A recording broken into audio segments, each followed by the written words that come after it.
Wait కోసం ఎంత బెంగున్నా అప్పుడప్పుడు పిజ్జా తినాలనిపిస్తుంది కదండి.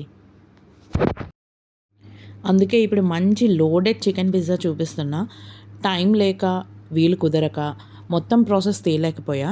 ఇది 1 కేజీ బోన్లెస్ చికెన్. దీంట్లో ఉప్పు, కారం, పసుపు, మసాలా, ఓరిగానో పౌడర్ ఇలా అన్నీ వేసేసుకున్నా. మీకు నచ్చిన స్పైసెస్ అన్నీ కూడా మీరు యాడ్ చేసుకొని పెట్టేసుకోండి.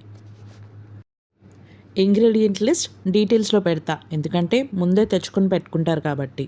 సో డీటెయిల్స్ అన్నీ చూడండి ఇంగ్రీడియంట్ లిస్ట్. నేనైతే 1 కేజీ బోన్లెస్ చికెన్ తీసుకున్నా. అలాగే పిజ్జా బేస్ మీకు మార్కెట్లో ఈజీగా 30 రూపీస్కి లేదా 40 రూపీస్కి 2 వస్తాయి కాబట్టి బడ్జెట్ ఫ్రెండ్లీ. అలాగే మోజరెల్లా చీజ్ మర్చిపోకండి. అండ్ పిజ్జా సాస్ అది మీకు మహా అయితే ఒక 30-40 రూపీస్లో వచ్చేస్తుంది. సో మంచిగా ఆల్రెడీ తీసుకున్న పిజ్జా బేస్ మీద ఇలా pizza sauce plus tomato sauce వేసి మంచిగా స్ప్రెడ్ చేసేసుకోండి.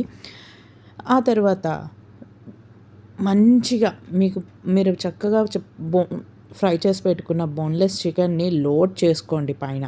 మీకు బయట చికెన్ పీసెస్ అయితే మాత్రం పిజ్జాలో మహా అయితే అక్కడొకటి కలిపి ఒక పిజ్జాలో మహా అయితే 5 పీసెస్ కనిపిస్తాయి.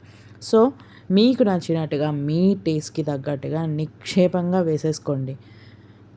ఆ తర్వాత దానిపైన చక్కగా మీకు నచ్చిన వెజిటబుల్స్ లైక్ క్యాప్సికమ్, టొమాటో, ఉల్లిపాయ అన్నీ మంచిగా పెద్ద స్లైసెస్ చేసుకుని పెట్టేసుకోండి. భలే ఉంటాయి అన్నమాట తినేటప్పుడు. సో అవన్నీ పెట్టేసుకున్నాక మంచిగా ఇప్పుడు మన ఫేవరెట్ చీజ్ లోడ్ చేసుకోండి. గ్రేట్ చేసుకున్న చీజ్ అయితే ఆల్రెడీ నేను పెట్టుకున్నాను. సో అదే నేను పైన వేసేసాను. అది పైన వేసేసాక ఇంకొంచెం ఎక్స్ట్రా, ఇది ఆప్షనల్, కొంచెం పార్మెజాన్ చీజ్ తీసుకోండి. పైనుంచి అలా స్ప్రింకిల్ చేయండి. అంటే గ్రేట్ చేస్తూ స్ప్రింకిల్ చేయండి. ఏమన్నా ఫ్లేవర్ ఉంటుందా. అండ్ ఉప్పు, కారం అవేమీ వేయొద్దు ఎక్స్ట్రా, ఎందుకంటే ఆల్రెడీ చీజ్ సాల్టీగా ఉంటుంది. అండ్ చికెన్లో మనకు కావాల్సిన స్పైసెస్, ఉప్పు అన్నీ వేసేసాం. సో అంత ఉప్పు కూడా తినద్దు. ఓకే, అదిగో చూసారా చీజ్ వర్షం భలే ఉంది కదా. సో ఇలా చీజ్ వేసేసుకున్నాక మంచిగా ఓవెన్లో పెట్టేసుకుందాం. సో ఓవెన్ లేని వాళ్ళ కోసం ఒక ట్రిప్ చెప్తా. ఫస్ట్ మీ దగ్గర ఓవెన్ లేదు అంటే ఒక పెద్ద కడాయి తీసుకోండి. దాని కిందన ఏదైనా బేస్ పెట్టండి, లేదా కొంచెం ఇసుక కానీ ఉప్పు కానీ వేయండి. పైన ఒక ప్లేట్ పెట్టి ఆ ప్లేట్ మీద మీ పిజ్జా పెట్టుకోండి. తర్వాత దాన్ని చక్కగా కవర్ చేసేసుకోండి.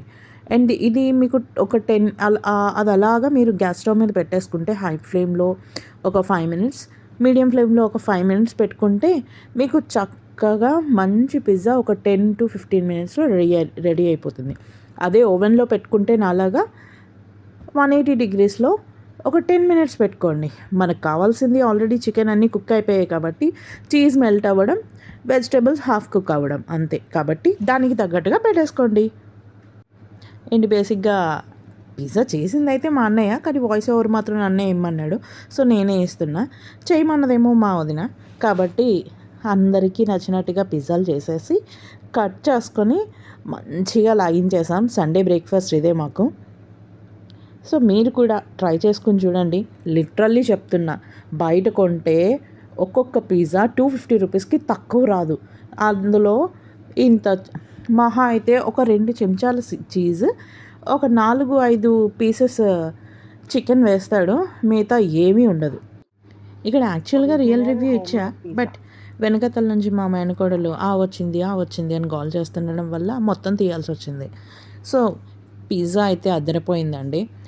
లోడెడ్ చికెన్తో, లోడెడ్ చీజ్తో అద్దరగొట్టేశాడు మా అన్నయ్య. సో మీరు కూడా చేసుకోండి.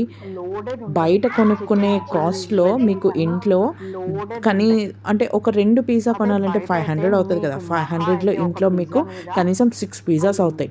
సో బయట ఫుడ్ మానేయండి, ఇంట్లో చేసుకోండి. ఓకే, నేనైతే ఫుల్గా లాగించా. ఒక పిజ్జా ఒక పర్సన్కి సరిపోయింది. సూపర్.